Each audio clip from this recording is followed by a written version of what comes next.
levantando la mano. Yo rompo hielo explicándote más bien una anécdota. Cuando hablabas del Che, yo me estaba acordando que cuando las manifestaciones contra la guerra de Irak, cuando gobernaba Aznar, yo tenía intención de salir a la calle en Tarragona porque yo tampoco lo veía claro aquello. Entonces, yo vivo muy cerca de la Rambla y veía la masa humana, como, bueno, masa humana en Tarragona no es mucha gente, pero hacía un punto, ¿no?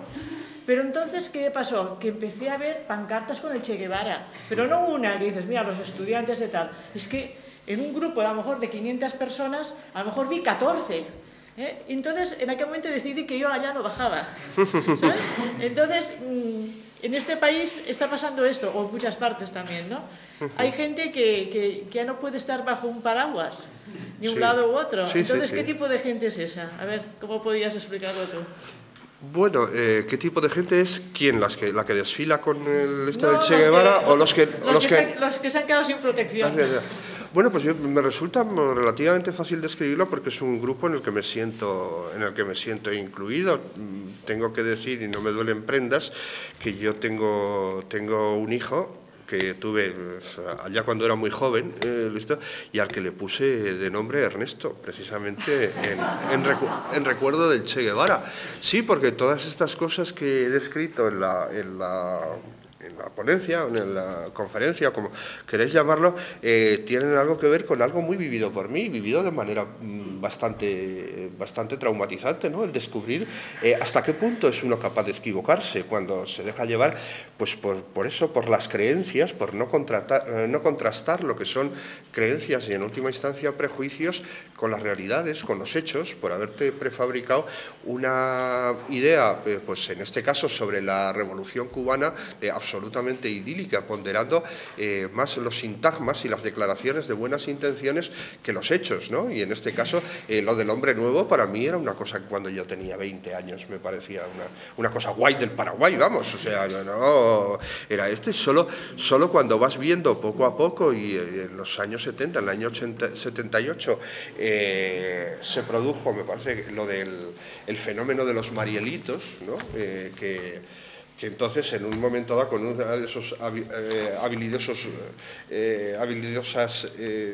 maniobras propagandistas de Castro, decidió abrir la mano para que se fueran y la Embajada de Perú en La Habana se llenó de hasta 14.000 aspirantes a marcharse. Pues empezó uno a plantearse cosas. Yo entonces no había ido todavía nunca a Cuba, después sí fui en 3 ocasiones, pero entonces empecé a plantearme en el año 78, coño, nadie puede arracimarse así en un sitio para tratar de escapar del paraíso. Esto es algo que todo no lo puede explicar la permanente intoxicación de The Voice of America, ¿no? que emitía desde Florida tratando de intoxicar a los cubanos, explicándoles que Occidente era un pueblo en que los ríos manaban leche y miel. Y entonces después, en la primera ocasión en la que fui a Cuba, bueno, pues me las arreglé para ir a la famosa Embajada de Perú, de la cual el castrismo había borrado todos los rastros. O sea, solo gracias a un amigo periodista que tenía oficio improbable donde los haya en La Habana, pero aquel era un buen tipo, él me llevó hasta eso y la Embajada de Perú había pasado a ser no sé qué otra cosa, y en los años 90, cuando yo fui a verla, se llamaba Museo del Pueblo en Marcha Combatiente.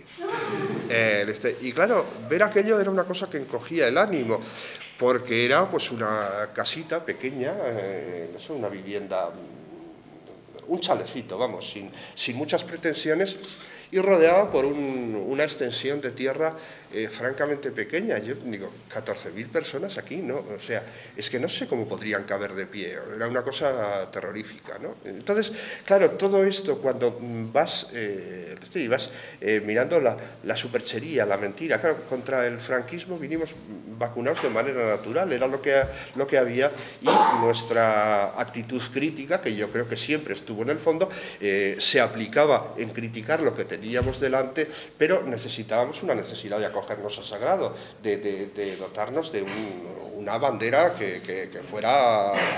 Que nos acogiera en la lucha contra lo existente. Y bueno, pues cogimos una bandera equivocada, al menos yo, vamos, o sea, esto es un poco... Sí, es que a mí me estaba reflexionando cuando usted hablaba y me ha pasado con otros clientes también, es que me tomo conciencia de la vulnerabilidad que tenemos los seres humanos, esa necesidad de paraguas, que en su momento pues lo proporcionaba quien fuera, pero es que pasan los años, pasan las épocas, los distintos estilos políticos o sociales, y seguimos yendo a quien nos protege inconscientemente, porque luego reaccionamos con ese espíritu crítico que usted hablaba, nos vamos y decimos, no, esto no, estamos muy bien, nos protege y tal. Yo recuerdo el tiempo del catecismo, recuerdo el tiempo del franquismo, como tenían completamente alienados, pero bueno, aquello para niños que éramos, nos hacía falta. Nos hacía falta algo que nos protegiera de la miseria moral en la que estábamos inmersos, de la miseria social. Y si no teníamos aquello, ¿qué alternativa había? Pues eso, que en un momento surgiera alguien, nos fuéramos con ellos, la gran liberación, claro, fue con la democracia, ¿no? Yo me planteaba muchas veces, ¿por qué hemos tenido que esperar a que muera Franco? ¿Por qué? ¿Por qué tanta gente que matan, tanta gente que desaparece con este señor? Nadie ha hecho nada, no se ha respetado el que hay un pueblo que está incómodo, inatente, una realidad social terrible y que nadie se pronunciara, pero quizás sea lo que usted decía, ese paraguas, esa necesidad, y lo que siento es la vulnerabilidad y lo manipulables que somos todos, que nos vamos acogiendo en definitiva a situaciones y paraguas que nos protegen ficticiamente hasta que encontramos otro. Sí, yo creo que sí, que esto es inevitable, o sea, y que los humanos seguimos respondiendo a través de las generaciones a las mismas pautas y a la misma forma de relacionarnos entre nosotros. Y por eso yo tuve ocasión de cambiar impresiones con Teresa sobre algo que he citado muy de pasada sobre esa proclama de la necesidad de construir un paradigma nuevo de la masculinidad que mostró y dices, bueno, ¿cómo es posible que alguien tenga la osadía de decir que es que va a intervenir para modificar algo que... Es decir, ojo, no estoy diciendo con esto que es que se pueda hacer... Ni siquiera transigente en lo más mínimo con todo lo que tenga que ver con la violencia llamada de género, con algo que se le... No, es una cosa diferente. O sea, es decir, que es que las pautas de los comportamientos entre hombres y mujeres van a cambiar porque yo me estoy aplicado a la ingeniería social, a hacer que cambien. La gente dice, pero... no lo tenía que decir.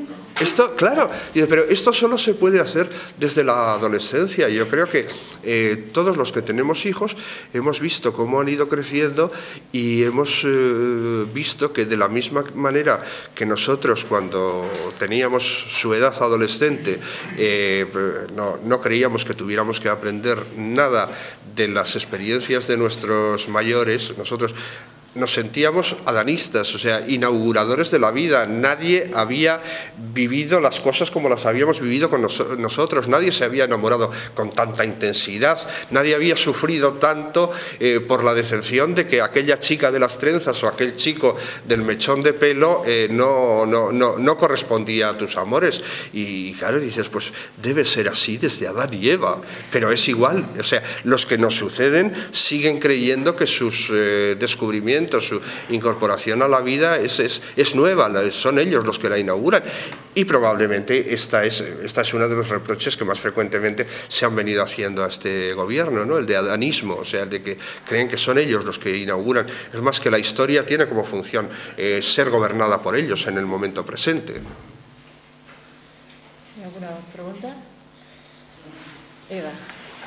Yo quería preguntarle sobre la injerencia de la religión y por ende de la política en los medios, el tratamiento de los medios. Ahí se estaba comentando, pues bueno, el traspaso de religiones, ¿no? En otros ámbitos. En este caso concreto de los medios, por ejemplo, últimamente han salido bastantes páginas con, digamos, la división de la conferencia episcopal, con el tema de la COPRE, y ahí parece que, claro,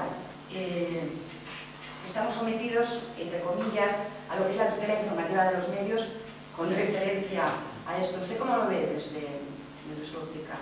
Pues yo lo veo con mucho cuidado, porque me parece que es un problema. A mí, debo decir que yo soy muy agnóstico, entonces el problema religioso me interesa poco, no es algo sobre lo que reflexione muy a menudo. Probablemente esta sea una limitación mía, pero es que creo que el asunto que señalas no es de naturaleza religiosa, sino política. Es decir, en lo que los medios meten la cuchara y la meten según sus particulares intereses o su particular ideario, es en el asunto político. Es verdad que la Iglesia hace política en este sentido y bueno, pues a veces sí que es verdad que escuchar una emisora, una cadena de radio que es propiedad de la Conferencia Episcopal puede llamar a curiosidad o a perplejidad, cuando menos, ¿no? Por los escasos contenidos evangélicos, por decirlo de manera suave, de algunas de sus proclamas. Pero la cuestión no afecta solo a la cuestión religiosa, que no es religiosa sino política. Yo creo que esto es un problema en realidad del periodismo. El periodismo en España yo creo que vive una época desastrosa donde se ha perdido toda referencia a la realidad como elemento informativo. Bueno, no toda referencia, perdón, esto es probablemente una exageración, pero sí que si uno coge hoy varios periódicos, se puede encontrar perfectamente. Bueno, que yo recuerde, en los últimos meses solo ha habido un día en el que han coincidido todos los periódicos de edición nacional en España con respecto al asunto, y fue el pasado lunes con motivo del Campeonato de Europa ganado por la selección española. Porque es que el asunto no es que difieran en el tratamiento de la información sobre unos determinados hechos. El problema es que la prensa española lo que cuenta son realidades diferentes, muy a menudo. Es decir, es hoy imposible que el lector de un solo periódico no salga con unas opiniones absolutamente sesgadas y con una tendencia a la desinformación notable sobre los hechos que ha leído en ese periódico. Uno coge, por decir, no me duelen prendas, negaré que lo he dicho si se lo dice alguno al director de mi periódico. Bien, pero no, uno coge, pongamos por caso, El País y El Mundo, y dice, ¿qué tiene que ver esto con esto? O sea, ¿cómo es posible? No es ni siquiera la misma realidad la que cuentan, ¿no? Y yo creo que este es un poco. Yo no sé si te he contestado o eso más. Sí. Antonio. Sí, tenía mucha ganas de tener la oportunidad de hacer una pregunta a Santiago González, que sigo con o religiosos que tiene, y en segundo lugar, bueno, yo estoy seguro que coincido conmigo que el hermano Lobo y la colonia hicieron más contra el franquismo que ningún partido comunista ni nada. El humor como arma contra la perversión del lenguaje y la continua ataque a la razón. ¿Qué nos puedes decir sobre eso? Sí, bueno, pues la primera pregunta era que cómo es posible que se haya vuelto tan pomposa la democracia. Sí, yo creo que realmente este es un problema. El acceso de España a la democracia, no vamos a abundar aquí sobre en qué condiciones se produjo, cómo y por qué, ¿no? Pero sí es verdad que vino acompañada por un manto de seriedad, o sea, impresionante, y que yo creo que está. Yo no sé si lo religioso, pero lo de los religiosos es la actitud, no es que la religión influya. O sea, el problema es que en todos los ciudadanos españoles hay un sustrato, un fondo de religiosidad que, por muy adormecido que esté, es capaz de suscitar determinados comportamientos colectivos. Ayer, durante la cena, tuve con Eduardo un comentario con respecto a esto, y es una reflexión que yo me he hecho algunas veces sobre un asunto que hizo que la democracia española, los españoles en democracia, se comportaran por primera vez de una forma distinta a la que al comportamiento que habitualmente les conocemos. Y fue cuando los 2 días que van entre el día 10 y 12 de julio de 1997, cuando ETA secuestra y asesina a un joven concejal del Partido Popular en Ermua, en una localidad vizcaína, que se llamaba Miguel Ángel Blanco. Claro, no había ningún elemento a priori para explicar el fenómeno que se produjo. Ojo, el fenómeno que se produjo no solo en el conjunto de España, donde normalmente es más fácil esperar actitudes de rechazo contundente con respecto al terrorismo, sino también en la muy pacata y atemorizada sociedad vasca. Es decir, esto es pacata y atemorizada por 2 razones concurrentes. Una, porque el terrorismo actúa preferentemente allí y de ahí le viene el miedo. Otra, porque el terrorismo es nacionalista y el nacionalismo es una cultura que tiñe, que penetra en todo el tejido social del País Vasco, ¿no? Entonces, la única explicación que encontré es que el secuestro y asesinato de Miguel Ángel Blanco reproduce uno de los pivotes de su estrato cultural religioso, que es la pasión y muerte de Jesús, prendido un jueves y ejecutado un sábado. Incluso a Miguel Ángel Blanco, en aquellas horas de pasión, hay sobre todo las figuras de 3 mujeres, su madre, Consuelo, que hace el papel de María, y luego su hermana y su novia, que son el de María Magdalena y Marta, me parece que se llamaba la otra. Las 3 mujeres que acompañan y tienen la presencia activa en eso, porque el padre en realidad es un hombre tan roto por el dolor y el desconcierto que está missing, no está en la representación de este misterio. Y yo tengo la impresión de que quizá algo removió el sustrato, la raíz religiosa, o eso que hizo que de repente en Bilbao se vieran fenómenos que no se han visto antes ni se han vuelto a ver después, pero esto eran cosas que se veían por televisión. O sea, un grupo de ciudadanos muy próximos a convertirse en turbamulta, persiguiendo a unos tíos de Herri Batasuna hasta dentro de un bar y verles a los de Herri Batasuna, o sea, mirar con una cara de pánico a la televisión, cosa que nunca antes había sucedido, ni aunque los militantes de Herri Batasuna fueran 2 y la manifestación cívica 200. Esto no era... Y a mí lo que me fue sorprendente es como de la noche anterior al asesinato, muchos, miles, estuvimos de pie. Sí. Aquello fue eso.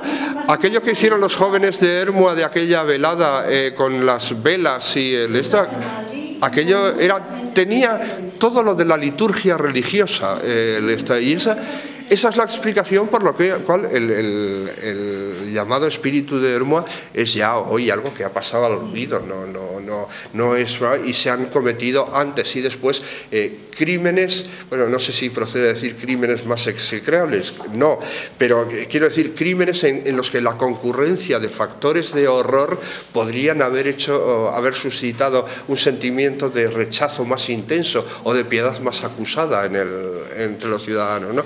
Pero por enlazar y ir a lo de esto, pues sí, yo creo que la democracia española es bastante sacra, que la democracia española está muy influida por lo políticamente correcto, que a mí me parece una de las principales estrategias para la veladura de la realidad. Y efectivamente, yo has citado la codorniz. Yo soy menos de la generación de la codorniz, aunque un gran amigo mío fue uno de los grandes de la codorniz, Pablo, el que inventó la oficina siniestra, y doña Úrsula, aunque era bastante mayor que yo, pero estaba casado con una mujer de mi pueblo que había sido vecina mía, y entonces pues nos hicimos, era una especie de Pigmalión que a mí me descubría poetas rusos y el surrealismo y cosas así, pero quiero decir que la codorniz era más un un recuerdo de mi amigo Pablo San José, que algo que soy yo, sobre todo me eduqué políticamente coexistiendo con el hermano Lobo y con Por favor, que fueron los dos grandes veneros del humor, porque el humor era en los últimos tiempos del franquismo, cuando ya la dictadura había perdido también apresto, y tampoco, o sea, a mí me hace mucha gracia oír a los jóvenes hablar del franquismo como si fuera todo uno e indiferenciado, y dicen, no tiene nada que ver el franquismo de los años 40 y el de los 50, que termina, desemboca en los años 60 en con el fin de la autarquía en el 59 y la liberalización, cuyas primeras cosas, por cierto, yo le recuerdo algunas referencias a quien fue mi profesor, Sebastián Moll, en la Escuela de Náutica de Bilbao, y entonces esto no tiene nada que ver con el franquismo de los años 70, donde ya era una cosa, bueno, que se deshacía, bastante impotente para contener o para adaptarse a un cambio social del cual eran expresión estas revistas. Y yo me fui formando también como periodista, porque yo de formación no soy periodista. Yo estudié primero náutica, como decía, y después de navegar 3 años como piloto de la Marina Mercante decidí que yo tenía que quedarme, esto era el año en que murió Franco, que tenía que quedarme, y entonces estudié Ciencias Económicas. Luego, solo cuando estaba terminando Ciencias Económicas, de rebote, y por una casualidad que no voy a explicar porque sería muy largo, acabé en el periodismo. En el periodismo de hecho, no de titulación, ¿no? Pero entonces, como decía, aquellas 2 revistas fueron para mí un referente muy importante sobre el tipo de periodismo que a mí me atraía y que yo quería hacer. Tenían la ventaja de la irreverencia, de la iconoclastia, de poder darle la vuelta al y luego el descubrimiento de la ironía, que es, aparte de ser una herramienta expresiva muy propia de melancólicos, la ironía tiene una ventaja extraordinaria, y es que permite, como en los dibujos de Picasso o como en el cubista de Picasso, ver las 2 perspectivas al mismo tiempo. Es asomarte también al otro lado, asomarte al lado cuyo papel impostas para decir una cosa que no es en realidad lo que pienses, y poner de manifiesto al mismo tiempo lo que piensas y la ridiculez, o presunta ridiculez de las otras. Esto es lo que a mí me atrajo, y pues sí, efectivamente, yo trato de hacer el periodismo que me ha tocado hacer casi siempre, que ha sido el de opinión, un poco desde esa perspectiva, por una cuestión fundamental, por una conciencia, en primer lugar, de las limitaciones de mi oficio. La lectura de la prensa no es la labor más importante que le espera al ciudadano a lo largo de su jornada. O sea, el común de la gente lee el periódico mientras toma el café con leche y va haciendo. Y entonces, pues tienes que dotar de algo que sea un poco atractivo. Tienes que coger al lector y engancharlo, a ser posible, desde la primera frase, con el fin de que no se te distraiga con una mosca que pasa o mojando el churro en el café con leche, y mientras tanto pase la página y ya hayas pasado a ser definitivamente historia, ¿no? Y entonces creo que eso, que normalmente las cosas que pensamos pues no tienen nada tan extraordinario ni tan esto, que vayamos a descubrir mundos nuevos al lector y escribir. Yo es que tengo que contarlo. Cuando estaba en el correo leí un artículo de opinión de un amigo, buena persona por otra parte, y cuyo nombre no diré por respeto, porque me parece que eso un lapsus lo tiene cualquiera, o un momento tonto, que empezó en una semana en la que era semana electoral, el domingo se remataba con elecciones, y él escribió tal que un miércoles en 1994. El domingo pueden suceder 2 cosas: que gane las elecciones el Partido Socialista o que lo haga el Partido Popular. Nos ha jodido mayo, o sea, no va a ser Izquierda Unida. O sea, quiero decir que esto es un ejemplo muy llevado al límite, ¿no? Pero hay mucho periodismo y muchos columnistas que empiezan haciendo afirmaciones absolutamente razonables, pero tan perfectamente obvias, que dice, no hay ciudadano que no se levante y el primer pensamiento, si oye por la radio, es que un comando terrorista ha asesinado a una persona, sea que a esto no hay derecho, o que esto es una aberración, o que al oír que se ha producido la 34ª víctima de la llamada violencia de género por parte de su antiguo compañero, amante, amigo, novio o esposo, no diga, pero bueno, pero esto ¿hasta dónde va a llegar? Pero claro, dice, lo que se le ocurre al 99% de los ciudadanos, porque el resto son psicópatas, o sea, dice, no merece la pena ponerlo por escrito. O sea, que quiero decir que esa reflexión tiene que ir envuelta en algo que tiene que ser, pues, coger un acontecimiento y después de echarle un primer vistazo frontal, rodearlo para encontrar una perspectiva desde la cual ofrezcas una visión inédita del mismo que pueda ser sugerente para el lector, ¿no? Y eso se puede hacer, desde mi punto de vista, de dos maneras: o literaria, por la excelente pluma que haya. Hay periodistas, hay columnistas que tampoco cuentan grandes cosas en su columna, solo que las cuentan muy bien. El maestro Umbral decía, yo nunca doy noticias en mis columnas, expando rumores, que es mucho más efectivo. Y por último, había otra cita del maestro César González Ruano, que era también muy útil para todo columnista que empieza. Decía, una columna de opinión tiene que ser como una morcilla. Tiene que estar bien atada en sus extremos y dentro puedes poner lo que quieras. Bueno, ¿tenéis alguna pregunta más? ¿Nada más? Bueno, pues os parece, terminamos aquí y a las 12 viene Arcadi Espada a dar sus charlas. Gracias y bueno, de nadie, porque es amigo de un montón de gente.